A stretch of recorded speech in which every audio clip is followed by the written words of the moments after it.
Hi every one. இன்றைக்கி என்னோடய pregnancy week 37 டே 3ல் நான் என்னெல்லாம் சாப்பிட்டேன்னு தான் பார்க்க போகிறோம். மார்னிங் பிரேக்ஃபாஸ்ட்டுக்கு இட்லியும் வேர்க்கடலை சட்னியும் தான் எடுத்துக்கிட்டேன். நெக்ஸ்ட்டு மிட் மார்னிங்கில் வந்துட்டு ஒரு ட்ராகன் ஃப்ரூட் எடுத்துட்டேன். அண்ட் இன்றைக்கி வந்து ஹாஸ்பிட்டல் விசிட் இருந்ததுனால ஹாஸ்பிட்டல் போயிட்டு வந்தேன். All is good. அண்ட் லஞ்சுக்கு வந்து பார்த்திங்கன்னா சென்னாவும் சோயா சங்க்ஸும் போட்ட பிரியாணியும் ஆம்லேட் அண்ட் ரைத்தா தான் எடுத்துக்கிட்டேன். அப்புறம் ஒரு 3 o'clock மேலே வந்துட்டு இளநீ கொஞ்சம் குடித்தேன். ரொம்ப ரெஃப்ரெஷிங்காக இருந்தது. அதுக்கப்புறம் ஈவினிங் வந்து டீ குடிக்கணும் போல் இருந்ததுனால கொஞ்சமாக டீயும் 2 பிஸ்கட்டும் தான் எடுத்துக்கிட்டேன். அண்ட் நைட்டுக்கு வந்து பார்த்திங்கன்னா என் பையன் வந்து ரொம்ப நாளாக பர்கர் வேணும்னு கேட்டுகிட்டே இருந்தான்.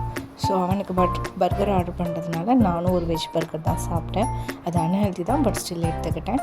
என்னோடய வீடியோஸ் உங்களுக்கு பிடிச்சிருந்ததுன்னா லைக் பண்ணி என்னோடய சேனலுக்கு சப்ஸ்கிரைப் பண்ணி சப்போர்ட் பண்ணுங்கள். தேங்க்ஸ் ஃபார் வாட்சிங் மை வீடியோஸ்.